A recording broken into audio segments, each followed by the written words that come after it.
good evening from the old town in San Sebastian, where we are going for some more pinchos. I'm starving, let's get it.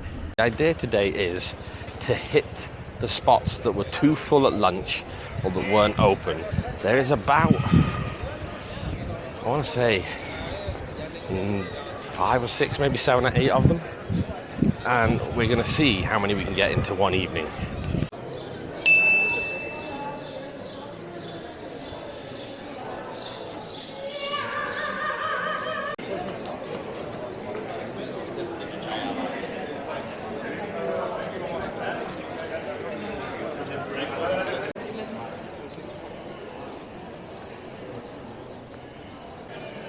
So first stop is Viña. Now Viña is famous for their Basque cheesecake, but what a lot of people don't know is they have these little canutillos, or like tips or something, I'm not sure on the pronunciation, but canutillos.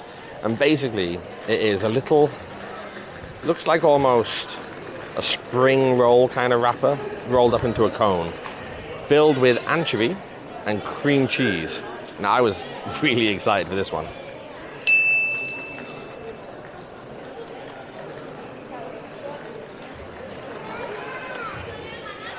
And it is exactly that. Whipped cream cheese, salty anchovy, crispy cone.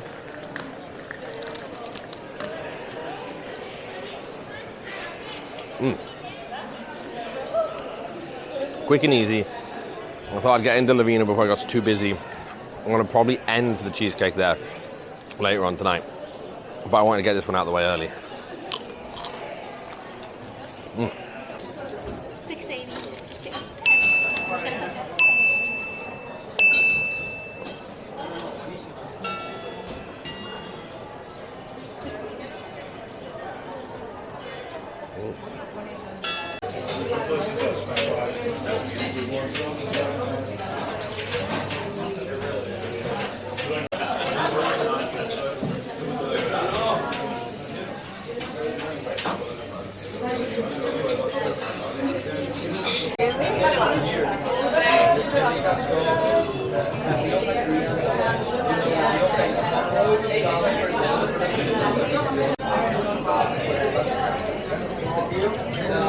So the first dish here is a specialty of theirs. I hope you can hear me okay, it's quite loud in here.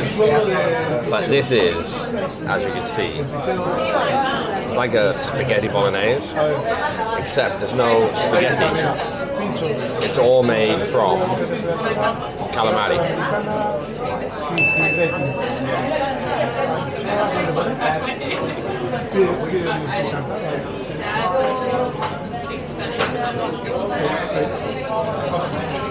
I don't know how calamari can have so much flavor.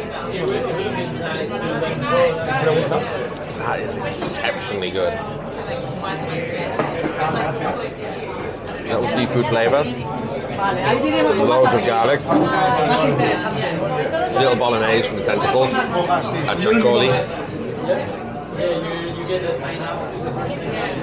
This is a much more like high-end pincho bar.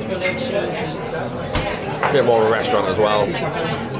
But what they do is still affordable.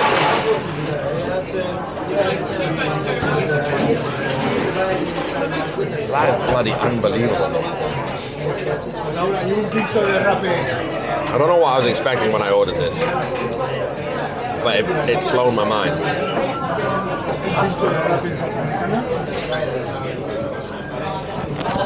That could be my dish of the day so far. That is outstanding, although it doesn't beat a Gilda.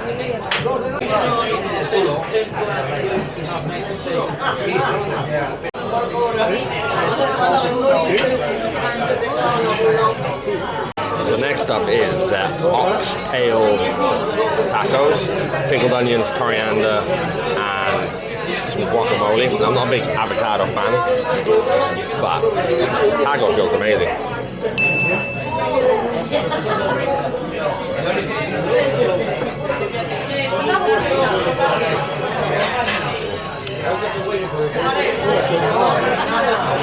That oxtail is decadently rich.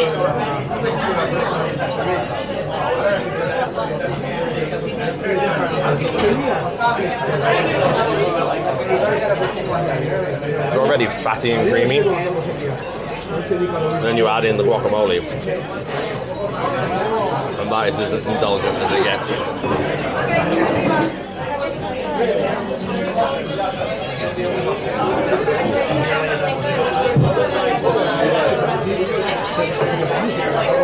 2 outstanding dishes. And the squid wins every day of the week.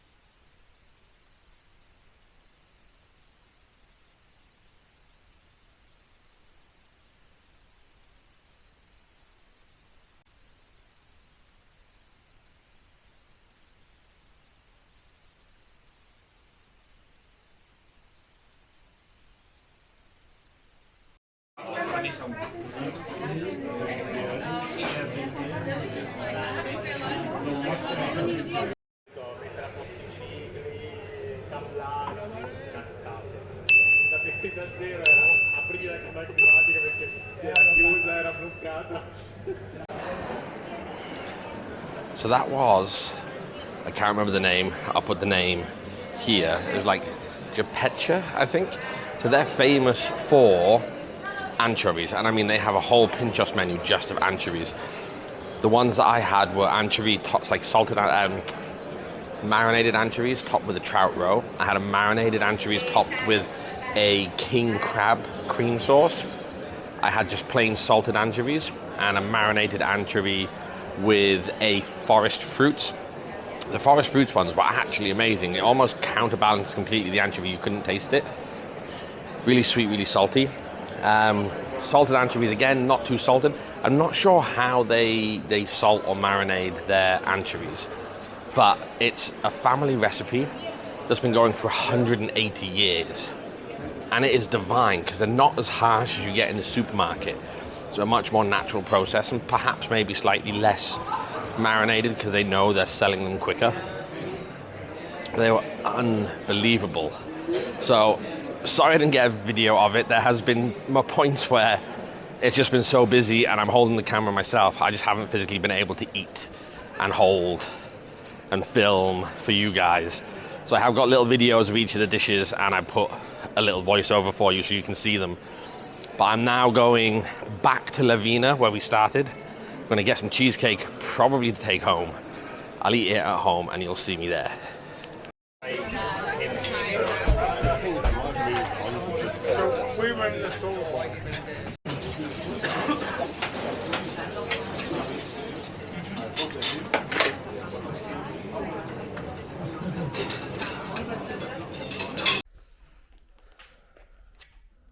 This is the end.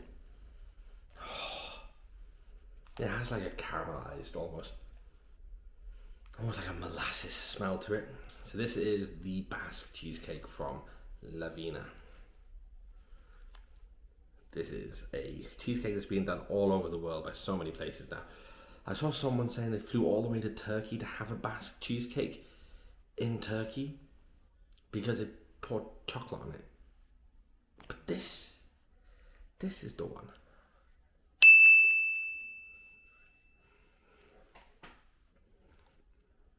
Shut the front door. I've made a few of these. So I thought. I've not made this. Fuck. Oh, having eaten all evening and all day, that has knocked me for 6.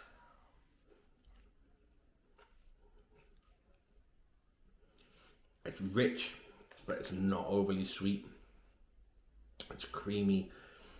You get a little smokiness, a little char from the outside of that cheesecake. The texture is so soft. It's almost like a mousse. That is unbelievably good.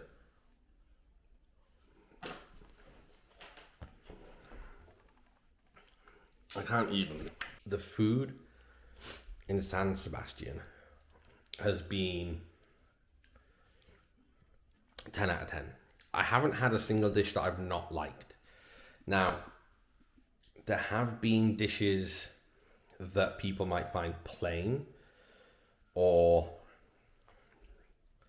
I don't want to say plain, and I don't want to say missing seasoning, but what they have here is an abundance of amazing ingredients, and they let them shine. And sometimes they don't add salt or pepper to something. Something just tastes like, if you get a mushroom, it just tastes like a really good mushroom, maybe with a little bit of garlic or herbs. It doesn't need the salt. The ingredients are good enough without it. So just be prepared when you come here for that. Don't go and try and pile everything on with salt, because we just put sodium into everything. Enjoy the food for the freshness that it is. There are some that will knock you out with flavor, and there's others that will just taste so clean and so delicious that you'll wonder if you've ever had that type of vegetable or meat before until you've tasted it. And yeah, I mean, my takeaways from it, I think I've been quite lucky getting here early June, because I don't feel all the tourists have arrived. Saying that, I still had trouble getting into a few places. There's a few places, unfortunately, that I'm leaving here having not been to, and I'm disappointed. But I was here for such a short time, I couldn't justify standing in a queue for an hour and a half to get a table, and then maybe not get into other places as well. So I had to skip that. So I would recommend, if you are coming and there are places that you have to eat and you are here for a period of time, just be prepared to queue. I've been informed the queues go down quite quick. I wasn't willing to risk it, and I was very happy with where I went. There are not too many, from what I could see, there's not too many like tourist trap places that charge you an arm and a leg. I know there had been something a few years ago where there was reports that tourists were being charged different prices to locals. There was an investigation. If you ask any of the locals, they're not happy about that. They want people to come here and enjoy the food, and it should cost us the same amount as it costs them. I'm sure there'll be a few people that would disagree, because I know tourism has caused some aggro to people. I mean, it has 2 to 2.5 million people visit here every year, and the San Sebastian only has a population of like 185,000. So as you can imagine, it's quite a big thing. I know it generates an income. I know it helps the economy. Don't get me wrong. I know all of that. I do feel though that it's at the busiest time. I can only imagine what it's like now is pleasant with a few disappointments. But love San Sebastian. It's small enough to walk around. I walked like 22,000 steps today, and I pretty much saw all of the city in the central area, not the outskirts. But one day, and I saw a lot of it, I would say 3-4 days, and you can see pretty much all of it and eat everywhere that you want to eat. Again, super privileged to be able to do this for a hobby. Love the fact that you guys interact with me. Love the fact that you guys watch the videos. I am going to try and focus on making the videos a little more streamlined, a little bit more editing, a little bit more changing of paces here and there. I know I can go on and waffle like I am now. I am going to try and change that. Any tips or recommendations, or anybody wants to sort of talk and help and touch base with some editing tips or tools, leave a comment below. I'll be sure to answer every comment, as I always do. And yeah, I'm going to eat the rest of that cheesecake and pass out, because it has been a lot. So all the food you saw in the previous video and this video was all one day, and I'm feeling it. So I need to have a nap so I can get up in the morning, eat some more, head to Bilbao, which I'm really excited about. But yeah, much love. If you made it this far, let me know in the comments again that you've made it to the end. So I know the people that are staying, and I very much appreciate you. Hit that follow button, hit that bell, give you information and notification when I post. I'm going to try get back to posting once a week. It's been a bit sort of all over the place with a lot of changes in my life personally, and like jobs and things like that. So it's been hard to get on top of. But yeah, I'm going to try and get back to it now for you guys. I thoroughly missed doing it, and I thoroughly enjoyed doing it. So hopefully now this will be the spur that I need to get back into it and sort of make the effort and get some videos out for you guys. There's loads of places that I want to visit. I took down my old Borough Market video, so I want to go back and revisit that one. I took it down because I'd put advertisements on it to get more views, to try and help at the start of my channel. and feel that it did me, I did myself an injustice with it, and it didn't really give me a high view rate, or gave me a high view rate but a low retention rate, because it wasn't what I thought it was. So I've taken a few of them down, so I will revisit those early markets that I went to, do it again, sort of Borough Markets, sort of take 2.0, and yeah, I'm going to hopefully maybe at some point look at maybe trying to do a meet again in London. If any of the subscribers want to come down and we can have food and chat shit, then again, let me know. But thanks for watching, and I'm signing off. Take care.